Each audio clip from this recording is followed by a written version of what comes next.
Why does it feel like the more you try, the more they pull away? You send the message. You wait. You overthink every word. You check your phone again. Nothing. So you try harder. You explain more. You show more love. You give more energy. And still, they become colder, more distant, harder to reach. Have you ever asked yourself, why? Stay with this till the end, because once you understand what's really happening inside their mind, you'll stop chasing and start seeing results you never expected. Right now, it feels personal. It feels like rejection, like you are being ignored, like you are not enough. And that pain, it makes you react. You think, maybe if I block them, they will realize what they lost. You think, maybe if I just explain myself one more time, they will understand. You think, maybe if I show them how much I care, they will come closer. But every move you make is driven by fear. Fear of losing them, fear of being forgotten, fear of being replaced. And fear has a pattern. It rushes you. It makes you act fast. It pushes you to fix things immediately. It tells you that if you don't do something right now, you will lose everything. So you react. You send long messages. You ask for clarity. You demand answers. You try to hold on tighter. But here's the painful truth.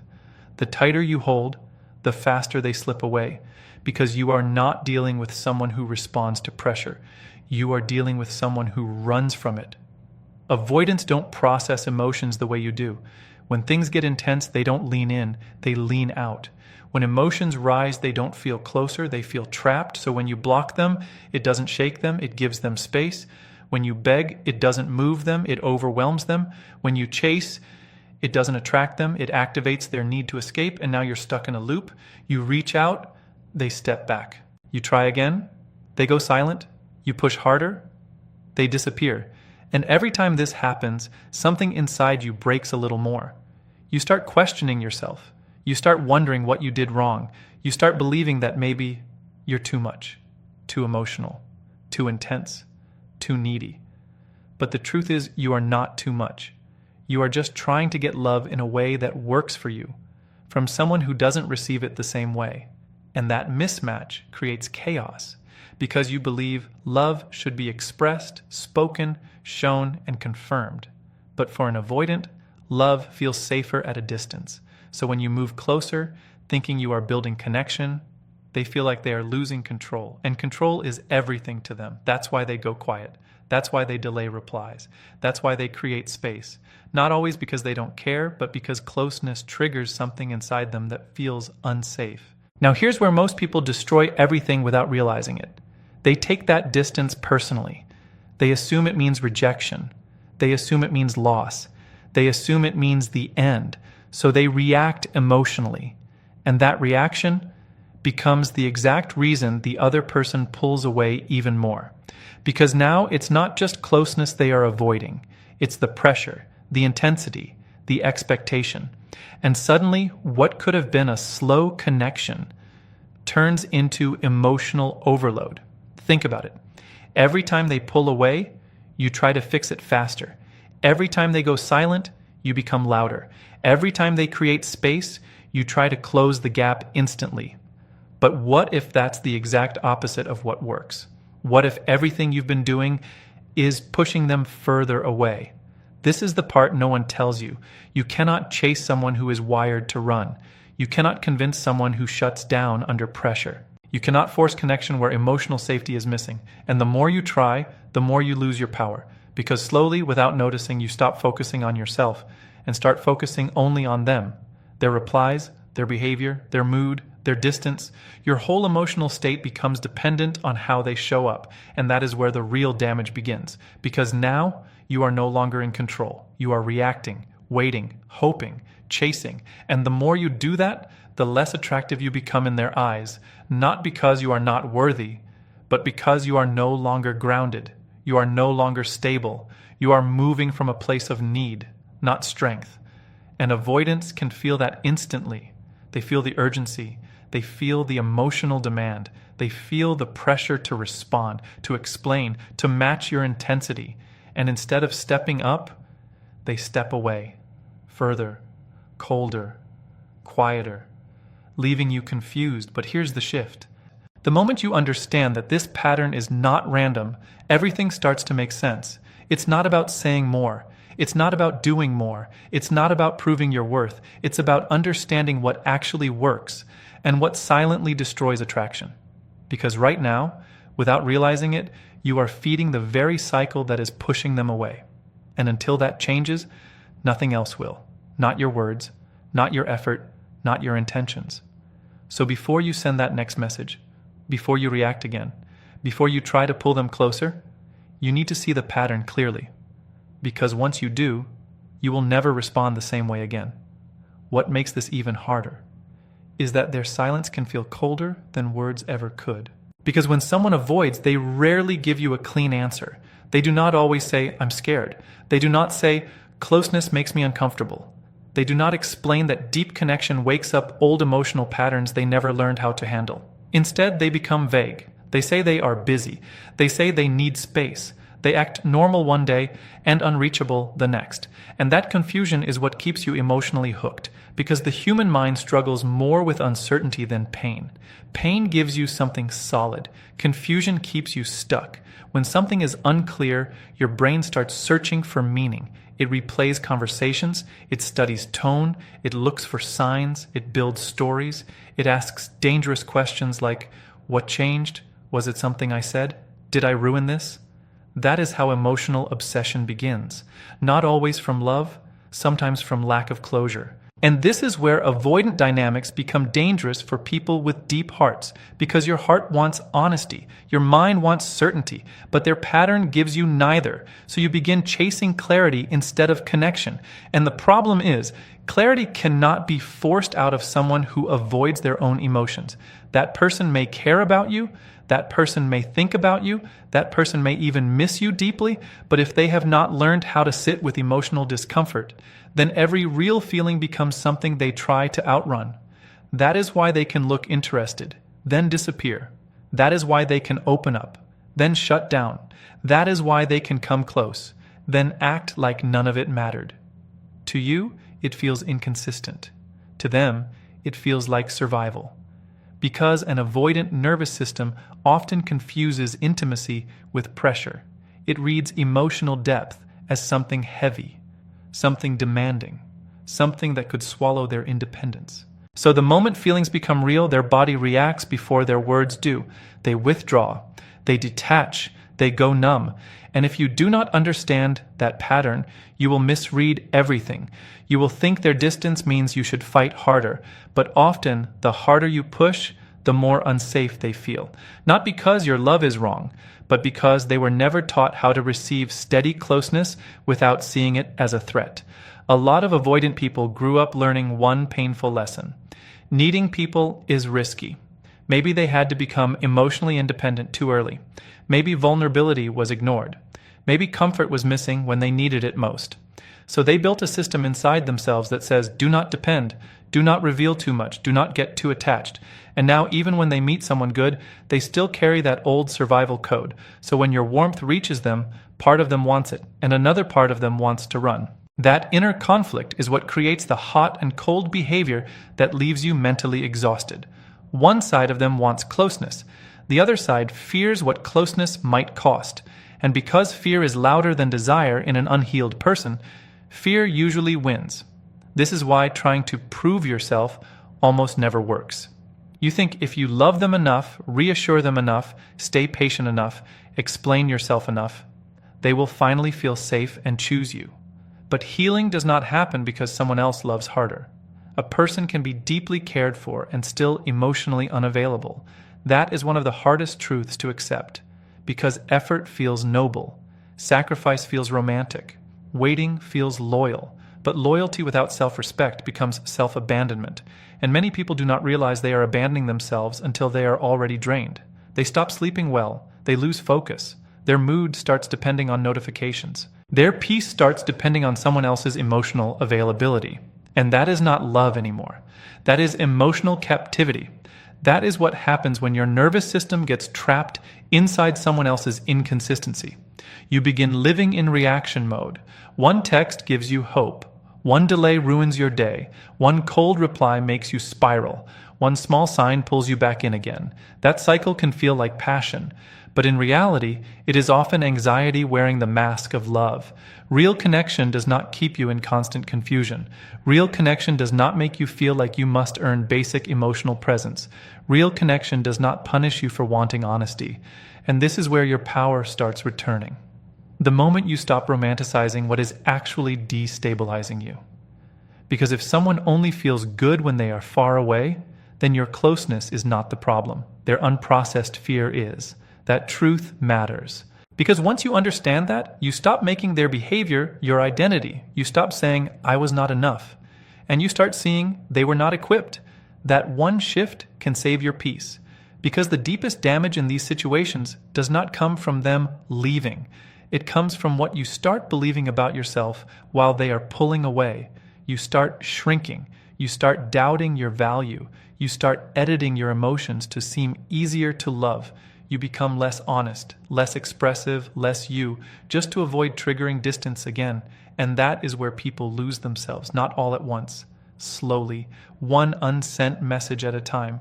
One swallowed feeling at a time, one fake I'm okay at a time, until one day you realize you have been trying so hard to keep someone comfortable that you have become a stranger to yourself.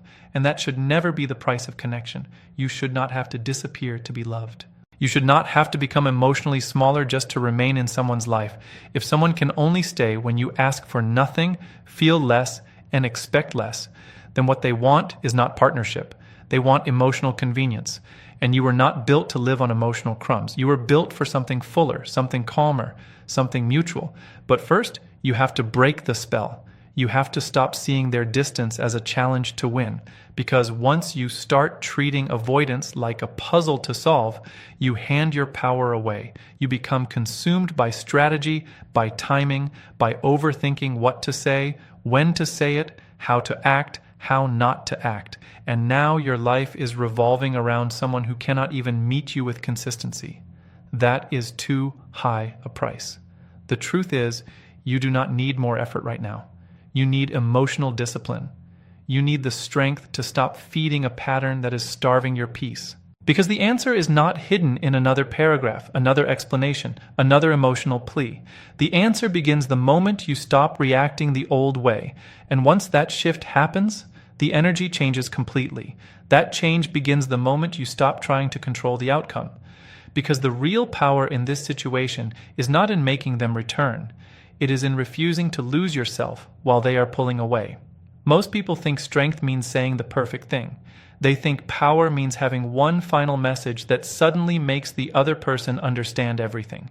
They believe if they just find the right words, the right timing, the right emotional tone, the distance will disappear. But that mindset is exactly what keeps you trapped. You are still placing your peace in their hands. You are still waiting for them to choose you before you choose yourself. And that is where everything must change. The strongest move is not louder emotion. It is self-control. It is the moment you feel the urge to chase, and you do not. It is the moment your mind starts creating panic, and you stay grounded. It is the moment your heart wants to run after them, but your self-respect tells you to stand still. That stillness is not weakness, it is mastery. Because most people cannot do it. Most people are ruled by emotional impulse. They react in seconds. They send the text. They check the profile. They try to get a response. They try to break the silence because silence makes them uncomfortable. But growth begins when you stop using action to escape discomfort. That is what emotional discipline really is. Not pretending you do not care, not becoming cold, not playing games. It is simply refusing to betray your own peace just because someone else has gone quiet. And when you do that, something powerful starts happening inside you. Your nervous system begins to calm down. You stop feeding panic. You stop rewarding confusion. You stop making someone's inconsistency the center of your emotional world. That shift changes your energy more than any message ever could. Because when you stop reacting, you stop being predictable. And predictable panic is what many avoidant patterns quietly rely on. They are used to people chasing after distance. They are used to people trying to pull them back. They are used to emotional pursuit. They expect the long paragraph. They expect the pressure. They expect the emotional reach. But when none of that comes, when there is no dramatic goodbye, no emotional collapse, no desperate attempt to hold on, something changes. For the first time, they are left alone with their own thoughts. And that is where the silence becomes different. Not punishing, not manipulative, not cold, just clean, just solid, just the absence of pressure. That kind of absence carries weight because now they are not reacting to your emotions. Now they are feeling your absence without the noise. And that hits deeper than most people realize. Not because silence is a trick, but because true detachment reveals what force never can. It reveals whether there was ever real depth there or only a cycle of emotional dependency. That is why the most effective thing you can do is often the hardest thing to do. Nothing. Not from weakness, from power. Not because you are giving up, because you are stepping out of the pattern. And patterns lose power the moment you stop feeding them. Think about how much energy gets wasted trying to decode every move. How much of your life disappears into waiting. How much peace gets stolen by overthinking. How much self-worth gets traded for temporary reassurance. Now imagine what happens when you take all of that energy back. When you stop watching, stop chasing, stop trying to be understood by someone who has not even learned how to understand themselves. That is where your center returns. And once you return to yourself, your presence changes. You become calmer, more solid, less available to chaos. That kind of energy is rare, and it does something powerful in every human interaction. It creates contrast, because people often do not fully feel your value when you are constantly trying to prove it, but they feel it when your energy is no longer easy to access. Not because you became fake, because you became rooted. There is a huge difference. Playing games is driven by ego. Stepping back with dignity is driven by self-respect. One is manipulation, the other is alignment. And avoidants can feel that difference, even if they never admit it. They notice when your attention is no longer chasing them. They notice when your emotional world no longer revolves around their inconsistency. They notice when you are no longer trying to force closeness. And that is often when curiosity begins. Not because you begged for importance, because your silence showed it, not because you demanded attention. Because your withdrawal revealed standards. This is what many people miss. The energy of someone who is emotionally stable is deeply attractive. Not loud, not dramatic, not obsessive, stable. Because stability creates safety, and safety is something an avoidant person often does not know how to build, but still deeply feels when it is present. So when you stop reacting with panic and start holding yourself with calm strength, you shift the emotional atmosphere completely. Now the dynamic is no longer built on your fear. It is built on your boundaries, and boundaries are powerful because they are quiet. They do not beg. They do not explain endlessly. They do not perform. They simply say, I will not abandon myself just to keep this connection alive. That one internal decision can change your whole life, because from that moment forward, you are no longer trying to be chosen at any cost. You are becoming the kind of person who only stays where peace can survive. That is a different level of self-worth. And when self-worth rises, desperate energy dies. You stop reaching from emptiness. You stop shrinking for approval. You stop confusing access with love. Now, if they come closer, it will not be because you chase them into awareness. It will be because your grounded absence created space for reality to speak. And reality is always stronger than pressure. Reality shows people what they miss. Reality shows people what they lost access to. Reality shows people the difference between emotional chaos and emotional maturity. That is why stepping back is not passive. It is one of the most active forms of self-protection you will ever practice, because it requires patience. It requires control. It requires the courage to let truth reveal itself without interference. And not everyone can do that. Most people would rather force an answer than face uncertainty. But your transformation begins the moment you can sit in uncertainty without betraying yourself. That is the point where the power returns. And once it returns, the entire dynamic stops owning you. And once that control is back in your hands, everything becomes clear in a way it never was before. Because now you are no longer reacting to what they do. You are observing it. There is a big difference. When you are reactive, every small change feels like a signal. Every delay feels heavy. Every silence feels like something is wrong. Your emotions rise and fall based on their behavior, but when you step into observation, something shifts. You begin to see patterns without being consumed by them. You notice how they show up. You notice how they disappear. You notice what is consistent and what is not. And for the first time, you stop asking, how can I fix this? You start asking, is this even right for me?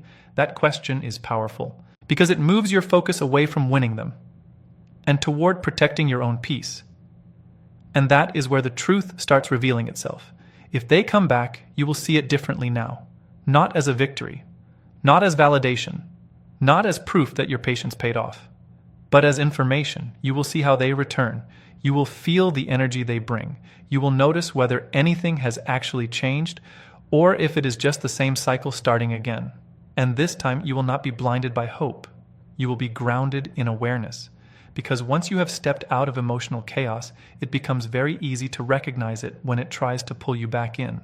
You will feel it in your body, that slight tension, that subtle anxiety, that quiet discomfort you used to ignore. Before you pushed past those feelings just to keep the connection alive. Now you listen to them, because those signals are not weakness, they are guidance. They are showing you what your mind used to explain away, and that is how you protect yourself without becoming cold. You stay open, but aware. You stay kind, but firm. You stay present, but not attached to an outcome. That balance is rare, and it changes everything, because now if they reach out, you are not desperate for their attention. You are evaluating their presence. You are no longer asking, do they want me? You are asking, do they meet me where I stand? That shift alone can save you years of emotional pain, because the real goal was never to make them choose you. The real goal was to choose what feels healthy for you.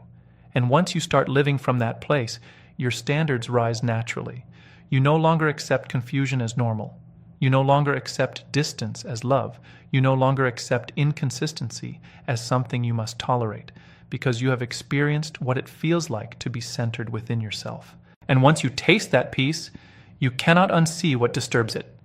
Now, there are only two directions this can go. Either they begin to move closer in a way that feels stable, or they remain exactly where they have always been. If they move closer, you will notice a difference. There will be more effort, more presence, more consistency, not perfection, but intention. And that intention matters, because real connection is not built on guessing. It is built on mutual effort. You will not have to chase it. You will not have to decode it. You will not have to beg for it. It will meet you halfway. And if that happens, it is no longer about proving yourself. It is about building something that flows both ways. But if nothing changes, if the distance stays the same, if the pattern repeats, if the inconsistency continues, then you are no longer confused. You are clear. You are no longer asking, why are they like this? You are accepting, this is who they are right now. And that acceptance is not defeat. It is freedom. Because you stop waiting for potential. You stop holding on to what could be. You stop investing in a version of them that only exists in your imagination. And instead, you face reality as it is. Not harsh, not emotional, just honest. And honesty brings peace, because it allows you to make decisions that are aligned with your well-being. You no longer stay because you hope things will change. You stay only if what is present already feels right. And if it does not, you walk away without anger, without needing closure from them, without needing a final explanation, because you already understand enough. You understand that connection should not cost you your stability.